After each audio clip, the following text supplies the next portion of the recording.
चलिए, नमस्कार प्यारे साथियों, कैसे हैं आप लोग। उम्मीद है शानदार, जिंदाबाद, जबरदस्त होंगे और बहुत ही बेहतरीन तरीके से अपनी तैयारी में लगे होंगे।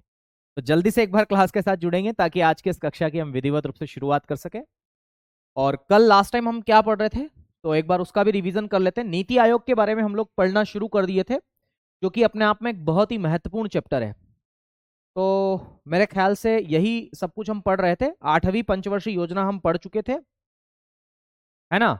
और 8वीं के बाद में फिर हमने 9वीं भी शुरू कर दी थी, 10वीं पढ़ ली थी, 11वीं पढ़ ली थी और 12वीं भी पढ़ ली थी, है ना। और हम नीति आयोग के बारे में काफी कुछ बातें शुरू कर चुके थे। तो आइए जरा उससे आगे की चर्चा हम लोग करते हैं। नीति आयोग में हमने ये देखा था कि नीति आयोग जो है उसकी प्रकृति क्या क्या है, यही मैंने पढ़ाया था लास्ट टाइम आप लोगों को, है ना।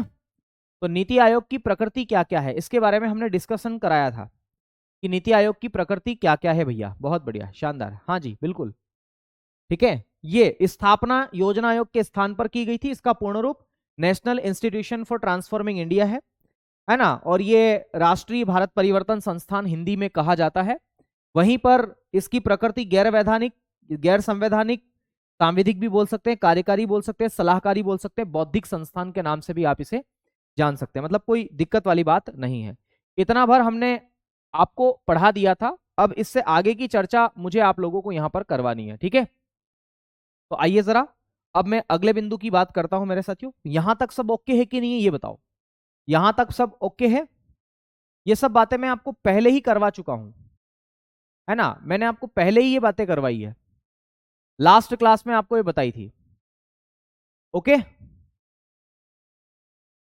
बहुत बढ़िया। चलिए शुरू करें अब आगे की चर्चा। तो तैयार हैं आप लोग, तैयार हैं।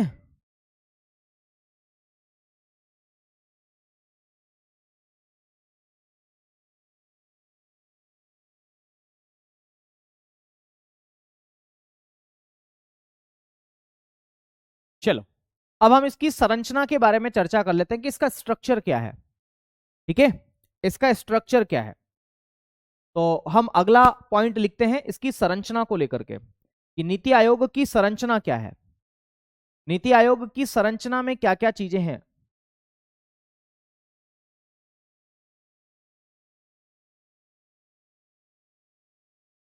नीति आयोग की संरचना,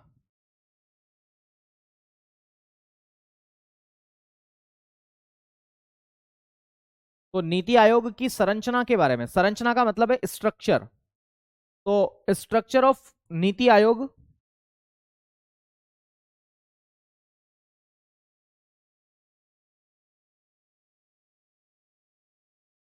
स्ट्रक्चर के बारे में हम बातचीत करें तो देखिएगा नीति आयोग की संरचना में कौन कौन सी चीजें हैं। तो नीति आयोग में एक अध्यक्ष होते हैं, इसके जो प्रमुख होते हैं जिन्हें चेयर पर्सन के नाम से जाना जाता है, वो कौन होते हैं, वो इसके अध्यक्ष होते हैं। तो इसमें सबसे पहला और सबसे महत्वपूर्ण पद है जो कि इसके अध्यक्ष पद का है, तो हम लिखेंगे अध्यक्ष। अध्यक्ष, है ना। और अध्यक्ष को हम लोग चेयर पर्सन के नाम से जानते हैं। तो नीति आयोग की चेयर पर्सन कौन, सवाल यह बनता है कि नीति आयोग के अध्यक्ष कौन। तो नीति आयोग के अध्यक्ष पदेन प्रधानमंत्री जी होते हैं। कौन होते हैं, तो पदेन प्रधानमंत्री जी इसके अध्यक्ष होते हैं। याद रखना, पदेन प्रधानमंत्री जी इसके कौन होते हैं, अध्यक्ष। जो पद पर रहेंगे वही इसके अध्यक्ष होते हैं, ठीक है। तो पदेन प्रधानमंत्री, पदेन का मतलब है एक्स ऑफिशियो। पदेन का मतलब क्या होता है, एक्स ऑफिशियो। तो पदेन प्रधानमंत्री जी, पदेन प्रधानमंत्री जी इसके कौन होते हैं, तो अध्यक्ष होते हैं, ठीक है। हम लिखेंगे ex officio ex officio PM. पदेन का मतलब होता है एक्स ऑफिशियो, है ना। प्रधानमंत्री जी इसके कौन होते हैं, अध्यक्ष होते हैं। कोई दिक्कत तो नहीं है। अब देखो नीति आयोग के पहले और वर्तमान अध्यक्ष कौन है, तो जब नीति आयोग की स्थापना की गई तब से, ठीक है, अध्यक्ष इसके जो हैं वो कौन है, नरेंद्र दामोदर दास मोदी जी। तो फर्स्ट एवं वर्तमान, है ना, जब से नीति आयोग की स्थापना की गई है तभी तब से ही मोदी जी ही हैं। तो लिखेंगे फर्स्ट एंड वर्तमान कौन है इसके, तो नरेंद्र दामोदर दास मोदी जी, या आप केवल इतना ही लिखो नरेंद्र मोदी जी। नरेंद्र मोदी जी। तो नरेंद्र मोदी जी इसके कौन है? अध्यक्ष हैं। ठीक है, नरेंद्र मोदी जी इसके कौन है? अध्यक्ष हैं, पहले और वर्तमान में ये अध्यक्ष है। ठीक है, अब इसमें एक उपाध्यक्ष का पद भी होता है, उपाध्यक्ष का पद भी होता है इसके अंदर। ठीक है, धर्मेंद्र निषाद, बेटा आप रिकॉर्डेड क्लास देख लो, इससे ज्यादा स्पीड नहीं बढ़ पाएगी, है ना, मेरी क्षमता है पढ़ाने की, मैं उसी क्षमता से पढ़ाऊंगा, मशीन तो नहीं बन सकता। आप ज्यादा अच्छा है कि आज की क्लास को कल करो, 2 की स्पीड से दौड़ा दो, 3 की स्पीड से दौड़ाओ, गुरु जी को दौड़ा दो उसके अंदर घोड़े की तरह, है ना, तो वो ज्यादा सही रहेगा। यहाँ स्पीड तो वैसी ही रहेगी जैसा मैं पढ़ा पाऊंगा, मेरी क्षमता के अकॉर्डिंग ही हम कर पाएंगे। ठीक है, बच्चों के अकॉर्डिंग बदलने लग गए तो फिर हो गया जीवन का कल्याण। तो अध्यक्ष की बात हमने की, इसके अलावा हम उपाध्यक्ष की बात करते हैं कि इसके उपाध्यक्ष कौन है। देखो, उपाध्यक्ष की जो नियुक्ति है वो किसके द्वारा की जाती है? तो उपाध्यक्ष को हम अंग्रेजी में बोलते हैं वाइस चेयरपर्सन। क्या बोलते हैं? वाइस चेयरपर्सन के नाम से आप इसे जानते हैं, वाइस चेयरपर्सन के नाम से आप इसे जानते हैं। ठीक है, वाइस चेयरपर्सन। तो इसके उपाध्यक्ष के बारे में अगर हम चर्चा करें तो इनकी नियुक्ति की जाती है मेरे दोस्त प्रधानमंत्री जी के द्वारा। इनकी नियुक्ति, नियुक्ति का मतलब है अपॉइंट, है ना, ये अपॉइंट होते हैं। तो याद रखना, इनकी नियुक्ति किसके द्वारा की जाती है? पीएम द्वारा, प्रधानमंत्री जी द्वारा। अब प्रधानमंत्री जी तो इतने फ्री नहीं है, उनको कई सारे काम होते हैं। ठीक है, बहुत सारे काम होते हैं पीएम जी को, तो इसलिए प्रधानमंत्री जी दैनिक जो कार्यक्रम है, जितने भी दैनिक कार्य है, ठीक है, पर डे के जो फंक्शन है, जो भी काम है, वो सारा जो जिम्मेदारी है वो नहीं कर सकते। तो वो किसको जिम्मेदारी दे दी? उन्होंने उपाध्यक्ष को दे दी कि यार मेरी अनुपस्थिति में ये काम करेंगे। ठीक है, और ये जो उपाध्यक्ष महोदय होते हैं ना, इनको कैबिनेट मंत्री के समकक्ष दर्जा दिया जाता है। ठीक है, ये कैबिनेट मंत्री के समकक्ष होते हैं, कैबिनेट मंत्री के समकक्ष इनको दर्जा दिया जाता है। ठीक है, तो ये भी आपको यहां पर याद रखना है। क्या याद रखना है? तो कैबिनेट मंत्री के समकक्ष इनका दर्जा होता है। तो उपाध्यक्ष महोदय जो हैं, इनका दर्जा होता है कैबिनेट मंत्री के समकक्ष। तो जो कैबिनेट मंत्री होता है उसके समकक्ष दर्जा होता है, कैबिनेट मंत्री के समकक्ष दर्जा, कैबिनेट मिनिस्टर, कैबिनेट मिनिस्टर, है ना, कैबिनेट मंत्री के समकक्ष दर्जा, कैबिनेट मंत्री के समकक्ष दर्जा,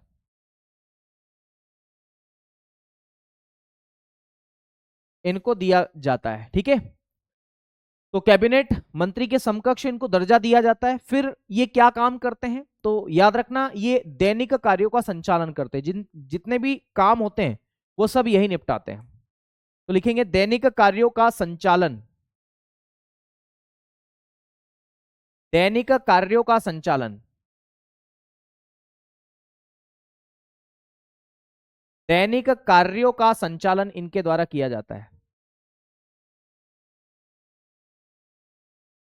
दैनिक कार्यों का संचालन इनके द्वारा किया जाता है। अब सवाल यहां से यह बनता है कि बताइए इसके पहले अध्यक्ष कौन थे, सॉरी पहले उपाध्यक्ष कौन थे? तो नीति आयोग के पहले उपाध्यक्ष जो थे उनका क्या नाम था? मैं आपसे भी पूछ रहा हूं कि इसके पहले उपाध्यक्ष कौन थे, बताइए। नीति आयोग के पहले उपाध्यक्ष जो थे उनका नाम क्या था? तो आप सभी जानते हैं कि अरविंद पनगड़िया इसके पहले उपाध्यक्ष थे, जो वर्तमान में क्या है, तो 16वें वित्त आयोग के अध्यक्ष भी हैं। ठीक है, तो सवाल कैसे बनेगा कि नीति आयोग के पहले उपाध्यक्ष कौन? तो याद रखना है अरविंद पनगड़िया जी, अरविंद पनगड़िया। तो अरविंद पनगड़िया जी इसके पहले उपाध्यक्ष थे। और अगर पूछा जाए कि इसके वर्तमान उपाध्यक्ष कौन है, तो क्या जवाब देंगे? वर्तमान कौन है, जल्दी से बताएंगे। वर्तमान करंट में इसके कौन है वाइस चेयरपर्सन? तो इसके फर्स्ट तो मैंने आपको बता दिए, अरविंद पनगड़िया जी जो हैं वो अभी वर्तमान में 16वें वित्त आयोग के अध्यक्ष भी हैं। तो वर्तमान में कौन इसके उपाध्यक्ष हैं? तो आपने एक नाम सुना होगा सुमन बेरी जी का। तो सुमन बेरी, ठीक है, सुमन बेरी, सुमन बेरी, सुमन बेरी, सुमन बेरी वर्तमान में इसके कौन है? उपाध्यक्ष है। ठीक है, आ गई बात समझ में? वर्तमान उपाध्यक्ष कौन है? सुमन बेरी है, सुमन बेरी। ठीक है, सुमन बेरी। इसके अलावा इसके अंदर मैं आपको बता दूं कि सीईओ का पद भी होता है, सीईओ मुख्य कार्यकारी अधिकारी, है ना, चीफ एग्जीक्यूटिव ऑफिसर आप इन्हें कहते हैं। तो वो कौन है, वो किसके पास में है, वो भी हम देख लेते हैं। अगला पेज ले लेते हैं, सीईओ। ठीक है, सीईओ क्या लिखेंगे, सीईओ चीफ एग्जीक्यूटिव ऑफिसर, क्या बोलते हैं आप इसे, इन्हें तो चीफ एग्जीक्यूटिव ऑफिसर, या फिर इसे हिंदी में बोलते हैं मुख्य कार्यकारी अधिकारी, मुख्य कार्यकारी अधिकारी, मुख्य कार्यकारी अधिकारी।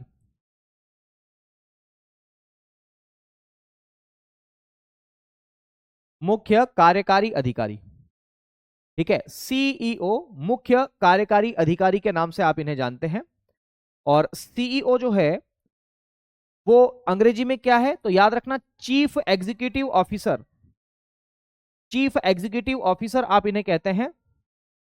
और सीईओ साहब जो है उनकी नियुक्ति भी किसके द्वारा की जाती है, तो प्रधानमंत्री जी के द्वारा इनकी नियुक्ति की जाती है। हालांकि मैं बता दूं कि इनकी नियुक्ति एक निश्चित कार्यकाल के लिए की जाती है, ठीक है, तो याद रखना है इनकी नियुक्ति,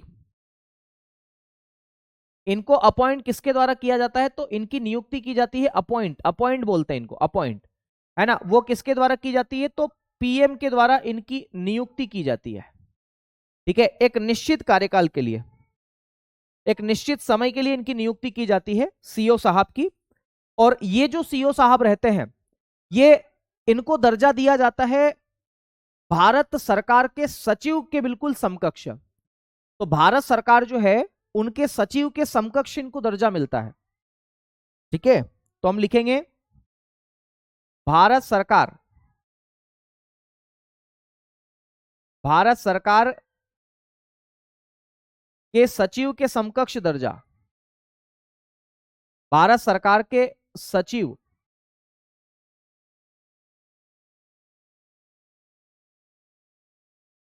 भारत सरकार के सचिव के समकक्ष इनको दर्जा दिया जाता है ना। तो पूछा जा सकता है कि सीईओ साहब जो है नीति आयोग के, उनको कौन सा दर्जा मिला रहता है, तो भारत सरकार में जो सचिव साहब हैं, ठीक है, उनके समान इनको दर्जा दिया जाता है। ठीक है, आ गई बात समझ में। पहले कौन थे, कई सारे बच्चे कमेंट कर रहे हैं सिंधु श्री खुल्लर, बहुत बढ़िया।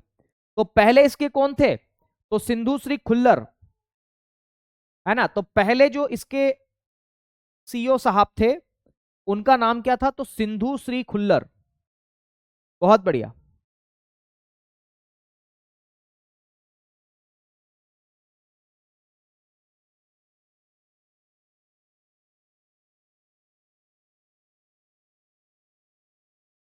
सिंधु श्री खुल्लर।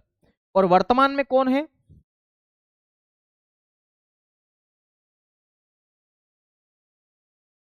वर्तमान में कौन है करंटली, तो नाम याद रखना बीवीआर सुब्रमण्यम,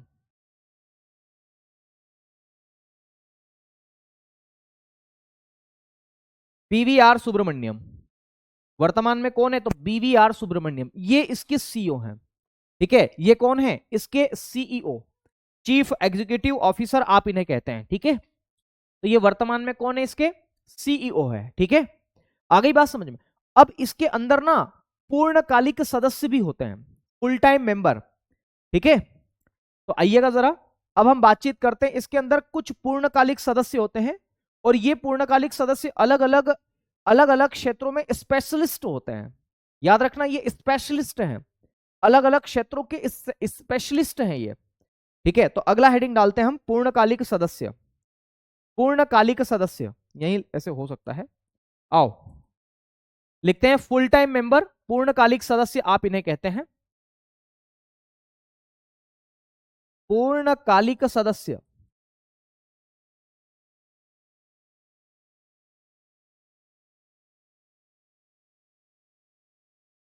पूर्णकालिक सदस्य जिन्हें हम लोग फुल टाइम मेंबर बोलते हैं। अंग्रेजी में किस नाम से जानते हैं आप इन्हें, फुल टाइम मेंबर।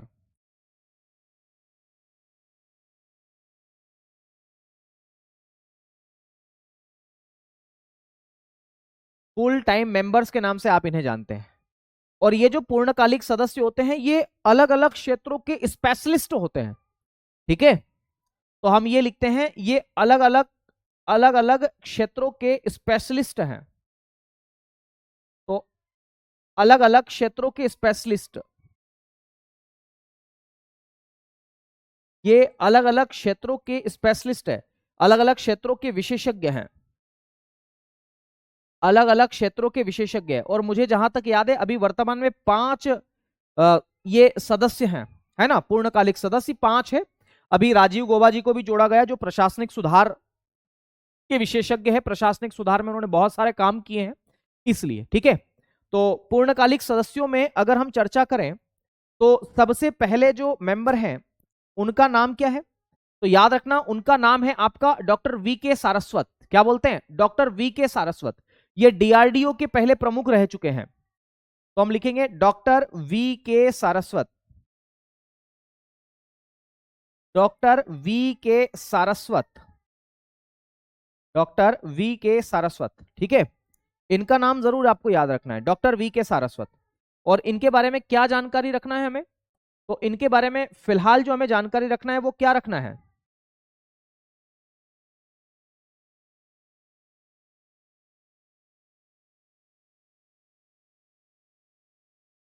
एक मिनट। देखो, ये जो वी के सारस्वत जी हैं ये पूर्व डीआरडीओ प्रमुख हैं, पूर्व डीआरडीओ प्रमुख, डीआरडीओ प्रमुख है।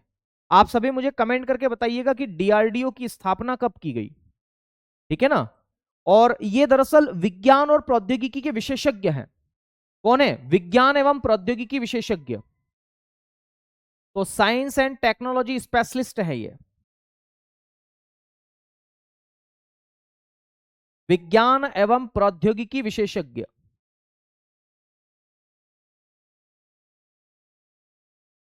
विज्ञान एवं प्रौद्योगिकी विशेषज्ञ हैं ये, विज्ञान एवं प्रौद्योगिकी विशेषज्ञ, साइंस एंड टेक्नोलॉजी स्पेशलिस्ट, ठीक है। साइंस एंड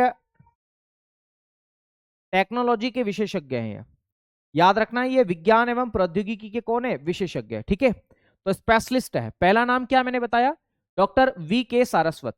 दूसरा नाम भी हम यहां पर लिख सकते हैं, है ना। जो दूसरा नाम है मेरे साथियों वो क्या नाम है, तो याद रखना है वो जो दूसरा नाम है उनका नाम है डॉक्टर वी के पॉल, वी के पाल। ये सार्वजनिक स्वास्थ्य विशेषज्ञ है ना।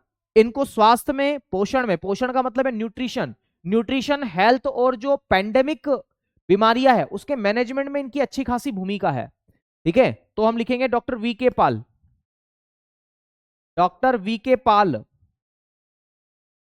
डॉक्टर वी के पाल, डॉक्टर वी के पाल, ठीक है। और डॉक्टर वी के पाल में क्या लिखेंगे, तो लिखेंगे स्वास्थ्य विशेषज्ञ, है ना, या ऐसा लिखे इसके अंदर कि स्वास्थ्य यानी कि हेल्थ, स्वास्थ्य का मतलब क्या है? हेल्थ है, हेल्थ, हेल्थ, स्वास्थ्य, पोषण, पोषण का मतलब होता है न्यूट्रिशन,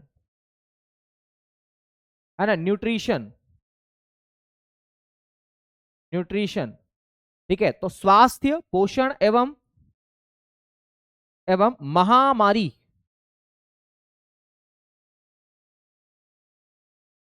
महामारी प्रबंधन में भूमिका, में इनकी भूमिका है ना। और ये स्वास्थ्य क्षेत्र के एक विशेषज्ञता रखते हैं स्वास्थ्य क्षेत्र में, इसलिए इनको जोड़ा गया है पूर्णकालिक सदस्यों में। ओके, तो ये दूसरे हो गए। तीसरा नाम है प्रोफेसर रमेश चंद। ये कृषि अर्थशास्त्री है, ग्रामीण विकास और कृषि नीतियों से संबंधित इनके पास में विशेषज्ञता है, ठीक है। तो अगला लिखेंगे मेरे दोस्त, क्या लिखेंगे? तीसरा नाम लिखेंगे प्रोफेसर रमेश चंद्र, चंद्र नहीं यार, प्रोफेसर रमेश चंद नाम है, प्रोफेसर रमेश चंद नाम है इनका, प्रोफेसर रमेश चंद नाम है इनका। क्या नाम है? प्रोफेसर रमेश चंद्र, चंद्र नहीं चंद है, चंद, है ना, नोट चंद्र, चंद, चंद, चंद, है ना। और इनके बारे में क्या बातें हैं, तो याद रखना ये कृषि, कृषि विशेषज्ञ हैं या कृषि अर्थशास्त्री हैं, एग्रीकल्चर इकोनॉमिस्ट है, है ना, कृषि अर्थशास्त्री है, और दूसरी बात कृषि एवं ग्रामीण विकास विशेषज्ञ भी हैं।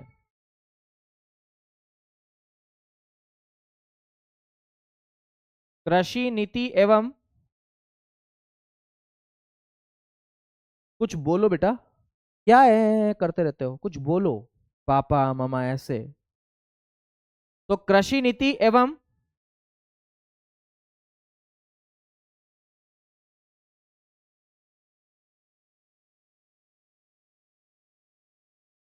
ग्रामीण विकास विशेषज्ञ, नहीं चुप रहो।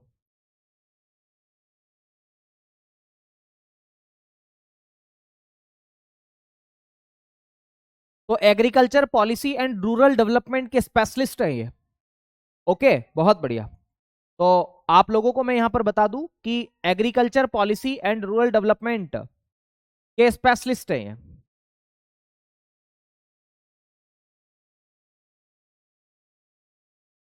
ठीक है ना, agriculture policy and rural development विशेषज्ञ के नाम से आप इन्हें जानते हैं। ठीक है, चलो पर्याप्त है। इसके अलावा चौथा नाम लिखेंगे मेरे साथियों। चौथा नाम किसका है? तो वीके पाल हो गए, वीके सारस्वत हो गए, रमेश चंद हो गए। एक नाम लिखना मेरे साथियों, अरविंद विरमानी। विरमानी, ऐसे तो बिरमानी या विरमानी। ये मैक्रो इकोनॉमिक्स है, समष्टि अर्थशास्त्र है। ठीक है, इसके अलावा ये देश के विकास की रणनीति बनाने में अच्छे खासे व्यक्ति, कुशल व्यक्ति है। तो लिखेंगे अरविंद बिरमानी।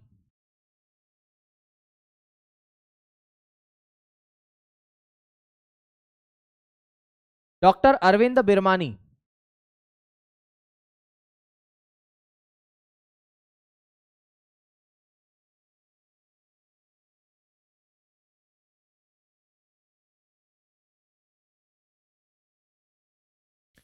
डॉक्टर अरविंद बिरमानी जी। और मैं आपको बता दूं कि ये जो अरविंद बिरमानी जी हैं, ये, है ना, ये कौन व्यक्ति हैं? तो ये समष्टि अर्थशास्त्री है, मैक्रो इकोनॉमिस्ट। क्या बोलते हैं आप इन्हें? Macro economist. ये मैक्रो इकोनॉमिस्ट है, मैक्रो इकोनॉमिस्ट, जिन्हें समष्टि अर्थशास्त्री के नाम से जानते हैं। समष्टि अर्थशास्त्री, है ना। तो देश के विकास को बढ़ावा देने के लिए इनका योगदान लिया जा सकता है। और अगला लिखेंगे राजीव गोबा। क्या लिखेंगे? राजीव गोबा। और राजीव गोबा प्रशासनिक सुधार विशेषज्ञ।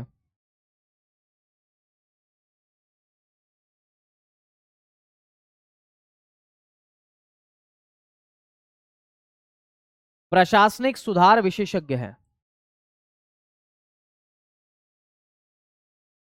ना। ये एडमिनिस्ट्रेटिव रिफॉर्म्स के लिए जाने जाते हैं।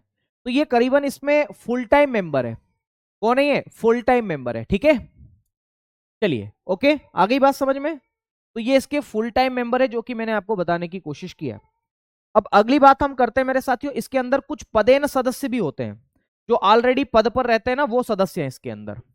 तो हम हेडिंग डालेंगे पदेन सदस्य, एक्स एफिशियो मेंबर। तो नीति आयोग के अंदर कुछ पदेन सदस्य, देखो भाई, आपके अंदर मैं आपको बता दूं कि आपके सिलेबस में सीधा सीधा लिखा हुआ है, पंचवर्षीय योजना का तो और नहीं लिखा हुआ था, पर ये लिखा हुआ है। ठीक है, तो एक्स ऑफिशियो मेंबर, तो कुछ इसमें पदेन सदस्य होते हैं। ठीक है, ये पदेन सदस्य कौन कौन से हैं वो जरा देखना। जो पद पर रहते हैं ना, वही लोग सदस्य रहते हैं। और दरअसल 4 मंत्रालय मैं आपको बता दूं, उनके प्रमुख इसके पदेन सदस्य होते हैं। जैसे एक मंत्रालय आपका रक्षा मंत्रालय, रक्षा मंत्रालय। अब आप ही मुझे बता दो कि रक्षा मंत्रालय के प्रमुख कौन है ना। तो रक्षा मंत्रालय, रक्षा मंत्री जी, है ना, इसके प्रमुख है। तो रक्षा मंत्री जी हैं। दूसरे मेरे साथियों, गृह एवं सहकारिता मंत्रालय, गृह एवं सहकारिता मंत्रालय, होम मिनिस्ट्री जिसे आप कहते हैं, है ना। एक तो डिफेंस मिनिस्ट्री है, डिफेंस मिनिस्ट्री। एक गृह एवं सहकारिता मंत्रालय है, होम एवं कोऑपरेटिव मिनिस्टर आप इन्हें कह सकते हैं। तीसरा मेरे साथियों फाइनेंस मिनिस्टर, वित्त मंत्रालय, वित्त मंत्री, मिनिस्ट्री ऑफ फाइनेंस, है ना, वित्त मंत्री एवं कारपोरेट, वित्त एवं कारपोरेट मंत्री ऐसा लिखे, वित्त एवं कारपोरेट मंत्री, कारपोरेट मंत्री या वित्त एवं कारपोरेट मंत्रालय के मंत्री ऐसा भी आप लिख सकते हैं। ठीक है, अंग्रेजी में लिखना जरूरी तो नहीं है ना इनको भाई, मैं ऐसे अंग्रेजी में बोल रहा हूं, या तो हिंदी में लिख सकता हूं या अंग्रेजी में लिख सकता हूं, इन दोनों में से किसी एक भाषा में मैं लिख सकता हूं, है ना। तो याद रखना है, ये सारे मैंने आपको बता दिए। एक और कोई बचा हुआ है, रक्षा मंत्री हो गए हैं, गृह मंत्री हो गए हैं, वित्त मंत्री हो गए, इसके अलावा एक कृषि मंत्री, कृषि मंत्री, कृषि कृषि कृषि मंत्री, कृषि, तो कृषि एवं किसान कल्याण मंत्री।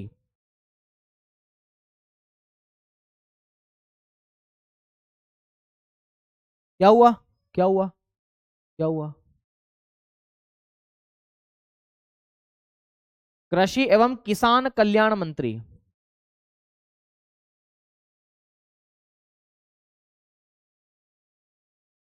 ठीक है, अब आओ जरा हम इनके बारे में बातचीत करते हैं।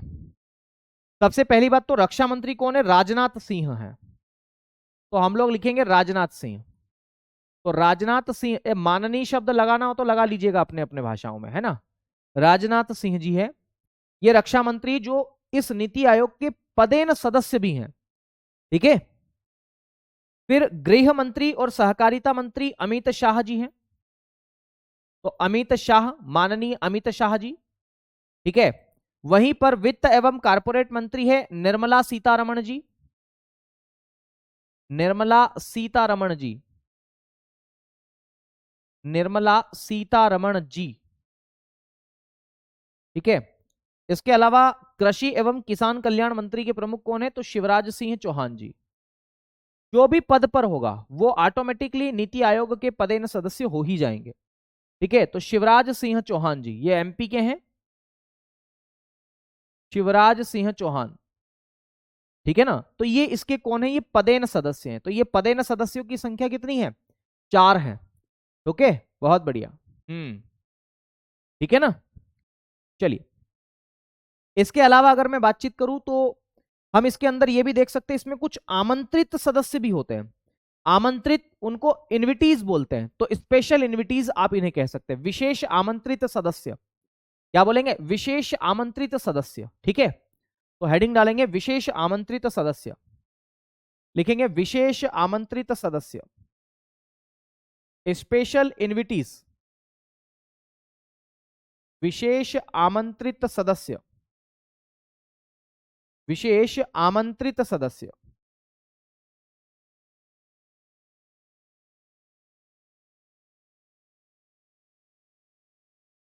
विशेष आमंत्रित सदस्य, स्पेशल इनविटीज आप इन्हें कहते हैं अंग्रेजी में।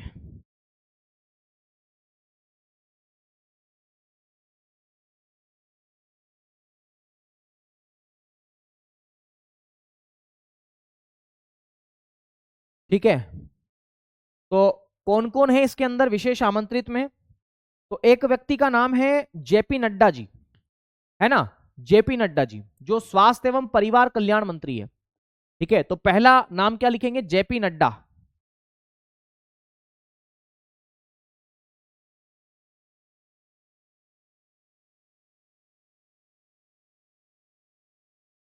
ठीक है, जेपी नड्डा जी। दूसरे हैं मेरे दोस्त जो कि नितिन गडकरी जी हैं, सड़क परिवहन मंत्री, नितिन गडकरी।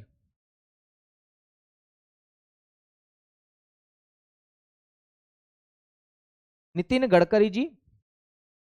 एक मंत्री है जो मत्स्य पालन विभाग से संबंधित है, जिनका नाम है मेरे दोस्त ललन सिंह, है ना, ललन सिंह। तो ललन सिंह जी, ललन सिंह जी। और एक व्यक्ति का नाम है राव इंद्रजीत, है ना, राव इंद्रजीत सिंह का नाम आपने सुना होगा, ये योजना मंत्रालय में राज्य मंत्री हैं, है ना। तो लिखेंगे चौथा व्यक्ति कौन है? तो राव इंद्रजीत सिंह। राव इंद्रजीत सिंह।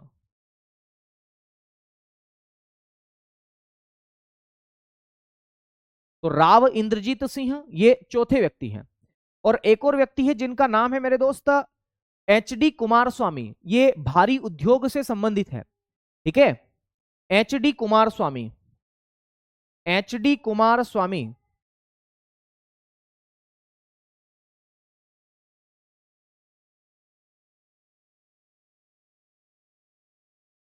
एच डी कुमार स्वामी। और एक और नाम है, छठवां नाम, जीतन राम मांझी।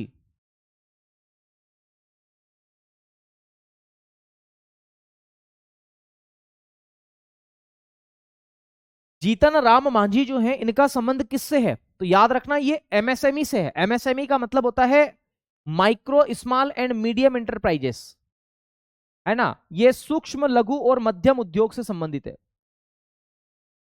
तो सूक्ष्म लघु एवं मध्यम उद्योग,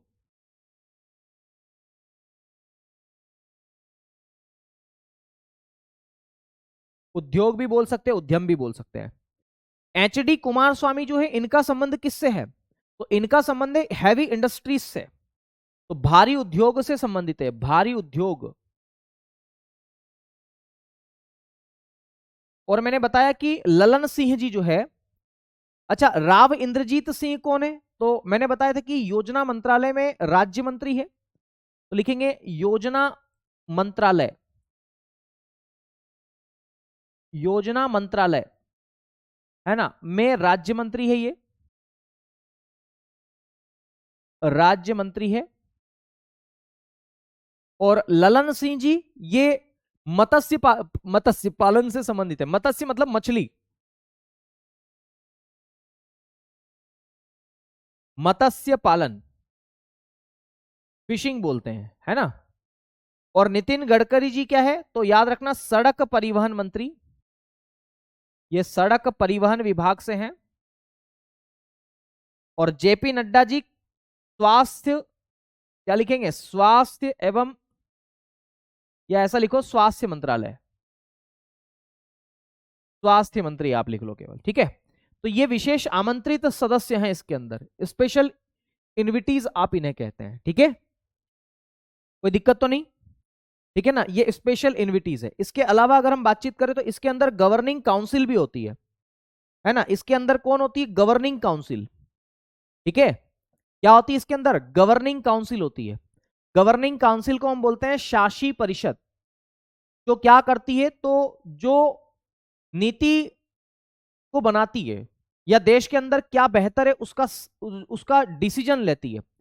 तो नीति आयोग में टॉप डिसीजन लेने वाली जो संस्था है उसका नाम क्या है? तो शासी परिषद है, ठीक है। तो लिखेंगे गवर्निंग काउंसिल या शासी परिषद।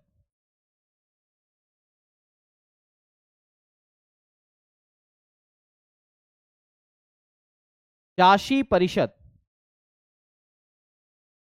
और शासी परिषद को हम लोग किस नाम से जानते हैं? तो शासी परिषद को हम लोग गवर्निंग काउंसिल के नाम से जानते हैं।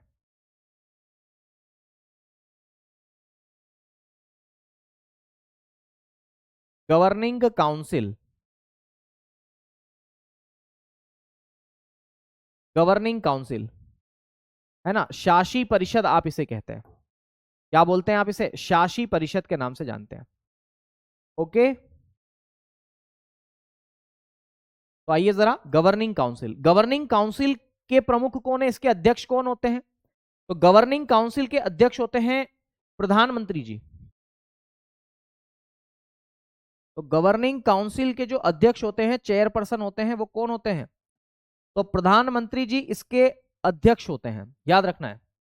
कौन होते हैं? प्रधानमंत्री जी इसके अध्यक्ष होते हैं, किसके? गवर्निंग काउंसिल के। और इसके सदस्य कौन होते हैं? गवर्निंग काउंसिल के सदस्य कौन होते हैं? तो जितने भी राज्य हैं उन सभी के सीएम इसके सदस्य होते हैं। तो हम लिखेंगे सभी राज्यों, सभी राज्यों, कोष्टक में लिखेंगे दिल्ली, दिल्ली में सीएम का पद है, पुडुचेरी में भी है ना, और जम्मू कश्मीर में भी है।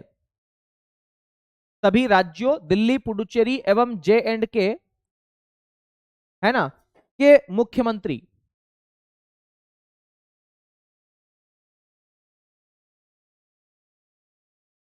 के मुख्यमंत्री, ठीक है, ओके, इनके मुख्यमंत्री है। इसके अलावा जितने भी संघ शासित प्रदेश है उनके राज्यपाल है, उपराज्यपाल बोलते हैं वहां पर, ठीक है। तो इसके अलावा हम लिखेंगे सभी यूटीज के, सभी केंद्र शासित प्रदेश या संघ शासित प्रदेश के, सभी संघ शासित प्रदेश के, सभी संघ शासित प्रदेश के उपराज्यपाल, उपराज्यपाल,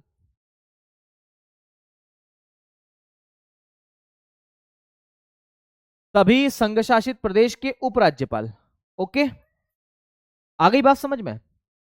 अब ये जो शासी परिषद है ये क्या काम करती है, इसका क्या काम है, तो मैंने बताया ना ये टॉप डिसीजन लेने वाली संस्था है।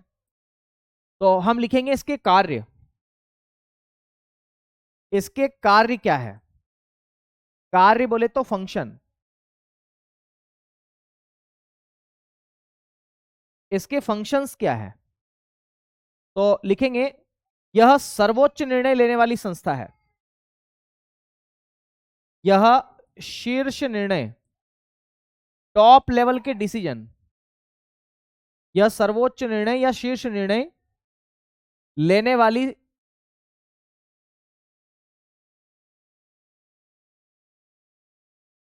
लेने वाली संस्था है, ठीक है ना। इसके अलावा दूसरा काम ये है, ये देश के, है ना, देश के विकास को बढ़ावा देने के लिए काम करती है, तो प्राथमिकता आधारित विकास को बढ़ावा देती है। तो हम ये भी लिखेंगे प्राथमिकता आधारित विकास को बढ़ावा देना,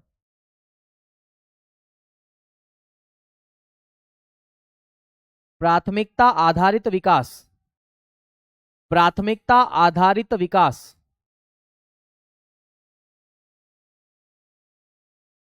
प्रायोरिटी बेस्ड डेवलपमेंट बोलते हैं आप इसे। क्या किया, priority based, priority based development,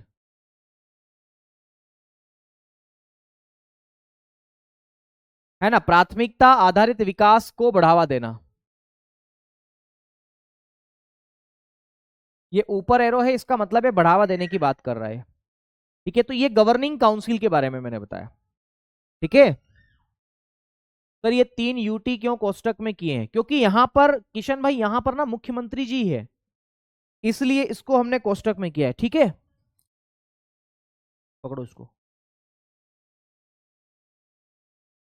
इसको इसीलिए कोष्टक में किया है क्योंकि ये क्या है, यहां पर मुख्यमंत्री जी है, मुख्यमंत्री जी, ठीक है।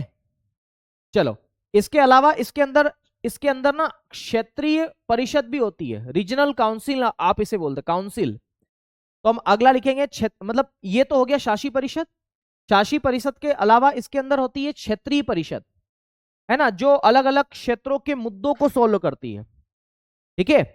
तो हम लोग क्या लिखेंगे, क्षेत्रीय परिषद, यही लिख दूं, रीजनल काउंसिल के नाम से आप इन्हें जानते हैं। तो क्षेत्रीय परिषद,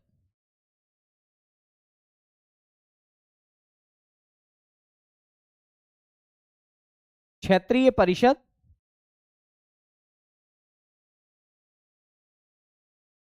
हालांकि इसको हम थोड़ा सा आगे डिटेल्ड में पढ़ लेंगे, क्षेत्रीय परिषद, है ना, इसको हम रीजनल काउंसिल बोलते हैं। आपको ये ना पॉलिटी में भी पढ़ाया जाता है, जहां तक मुझे याद है कि पॉलिटी में भी आपको पढ़ाया जाएगा। क्षेत्रीय परिषद क्या है, रीजनल काउंसिल आप इसे बोलते हैं।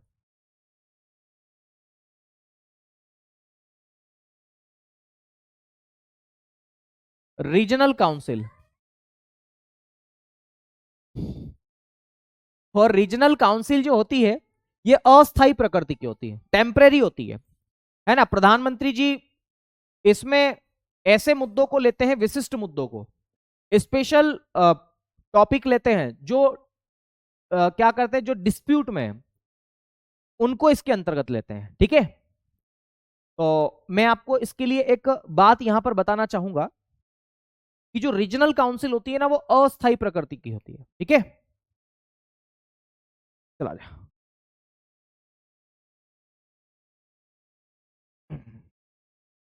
चलो, क्या चिल्ला रहे हो? बोलो बोलो बोलो। कैसे हो आप? जल्दी से बोलो, कैसे हो आप? कैसे हो? अब बोल। अब बोल नहीं पा रहा है? बोले कैसे हैं आप? जल्दी से बोल दे, बस पढ़ाई करो, लेखपाल बन जाओ जल्दी से, है ना? ये बोलेगा माइक में, बोलो लेखपाल बनो जल्दी से। क्या बोलोगे? लेखपाल बनो जल्दी से, है ना? अब नहीं चिल्ला रहा तू?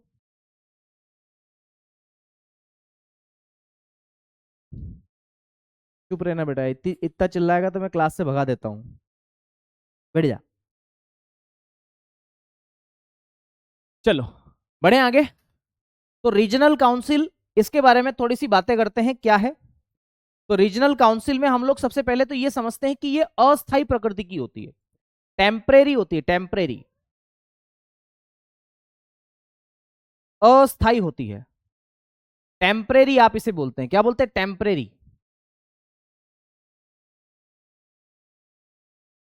टेम्परेरी होती है।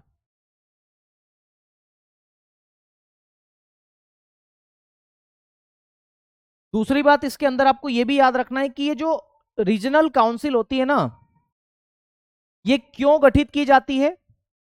तो ये इसलिए गठित की जाती है ताकि देश के विशिष्ट मुद्दों को क्या किया जा सके, सॉल्व किया जा सके। ठीक है, तो इसमें लिखेंगे देश के विशिष्ट मुद्दों को, देश के विशिष्ट मुद्दों, विशिष्ट मुद्दों पर, देश के विशिष्ट मुद्दों या विवादों पर,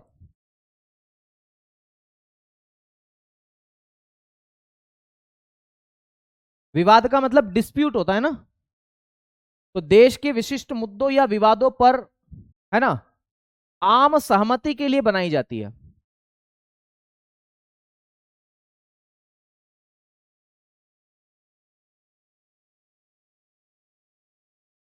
आम सहमति के लिए बनाई जाती है। ठीक है, आम सहमति के लिए, किसके लिए बनाई जाती है? आम सहमति के लिए। तो देश के विशिष्ट मुद्दों या विवाद पर आम सहमति के लिए बनाई जाती है, और जैसे ही आम सहमति बन जाती है, फिर बाद में इसका हटा दिया जाता है।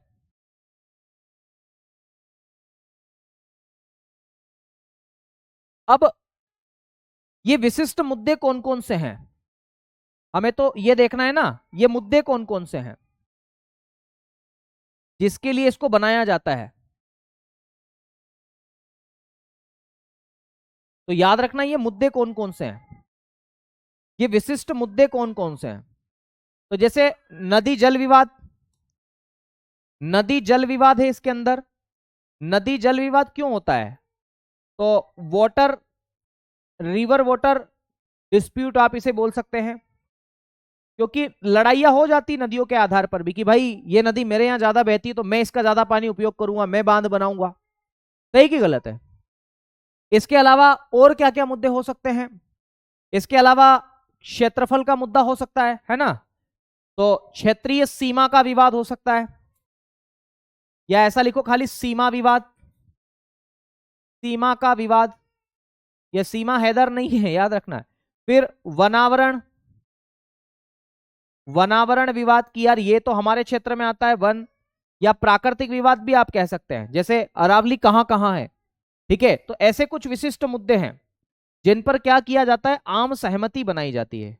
ओके, तो मेरे ख्याल से ये सभी बातें हैं यहां पर, ये आपको याद रखना है। ओके, तो ये सब बातें मैंने आपको यहां पर करके बताने की कोशिश की है। ठीक है ना?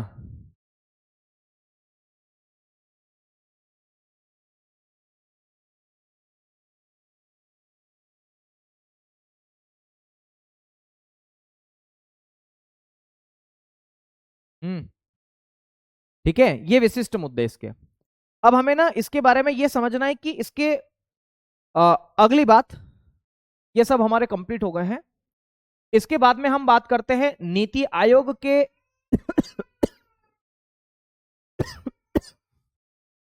लिखेंगे नीति आयोग आर्थिक विकास और सुशासन को बढ़ावा देने के लिए क्या कर रहा है।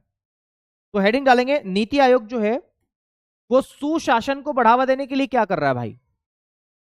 तो नीति आयोग सुशासन को बढ़ावा देने के लिए 7 पिलर्स लेके आया है, ठीक है ना। 7 पिलर्स को लेकर के आया है। मैं 7 पिलर्स आपको बता देता हूं आज की इस कक्षा में।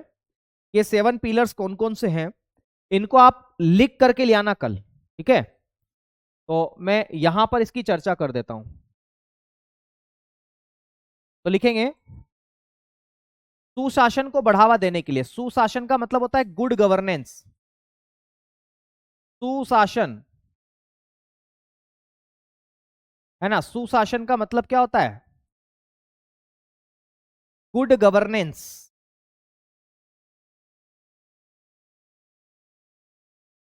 सुशासन को बढ़ावा देने के लिए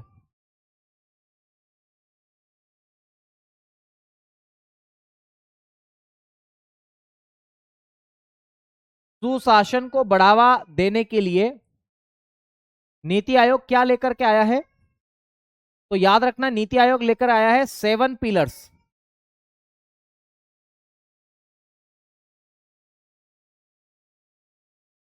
स्तंभ आप इसे कहते हैं, 7 स्तंभ लेकर के आया है। कौन लेकर के आया, नीति आयोग। तो नीति आयोग ने गुड गवर्नेंस को बढ़ावा देने के लिए क्या क्या विचार प्रस्तुत किया है। गुड गवर्नेंस को बढ़ावा देने के लिए ये प्रस्तुत कर रहा है 7 पिलर्स को, कि ये 7 पिलर हैं जिनकी सहायता से हम देश को बढ़ावा दे सकते हैं, देश के अंदर एक अच्छा गवर्नेंस लेकर के आ सकते हैं, ठीक है। अब ये कौन कौन से पिलर्स है वो देखना जरा। सबसे पहला है मेरे साथियों जन समर्थन। क्या है, जन समर्थन, जन समर्थन, जन समर्थन, ठीक है। ओके, लिखना जरूरी है पीडीएफ से। अरे भाई लिख लो, इसको लिखोगे तो बढ़िया अच्छा रहेगा। रुको 1 मिनट, है ना, आपको एक क्वालिटी इसकी डल हो गई होगी। वेट,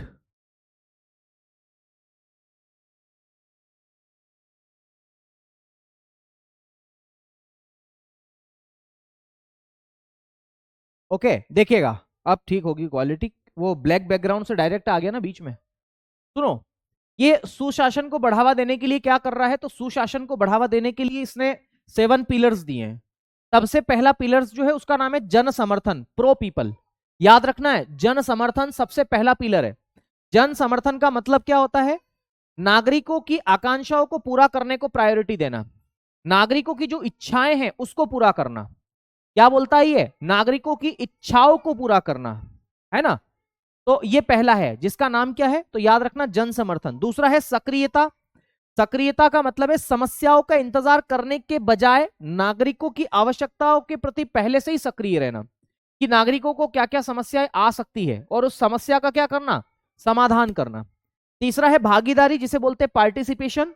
लोकतांत्रिक प्रक्रिया और विकास में जनता की भागीदारी को सुनिश्चित करना, जनता को डेमोक्रेसी के अंदर लेकर के आना, ठीक है। इसके अलावा अगला है सशक्तिकरण, इंपावरिंग, विशेष रूप से महिलाओं, दलितों और पिछड़े लोगों को मेन स्ट्रीम में लेकर के आना, ठीक है। फिर है सभी का समावेशन, इंक्लूजन बोलते हैं, इंक्लूजन ऑफ ऑल।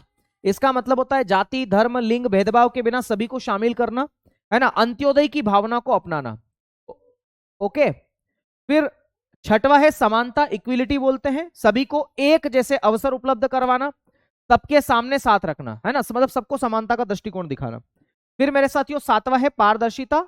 सरकार के जो कामकाज हैं उसको पारदर्शी, उत्तरदायी, उत्तरदायी का मतलब है रिस्पॉन्सिबल, और डेटा आधारित बनाना, ठीक है। ये इसके 7 पिलर्स है। प्लीज आप लिख के ले आना 7 पिलर्स। ऐसे मैं सातों लिखवा भी सकता था, कोई दिक्कत नहीं थी, पर ज्यादा अच्छा है कि आप इसे कर लें, ठीक है। चलो कोई दिक्कत, इसके आगे हम पढ़ेंगे अब कल। तो कल की क्लास में आपको फिर से यहां से पढ़ाऊंगा मैं, ठीक है। आज की कक्षा में इतना ही करेंगे, ठीक है।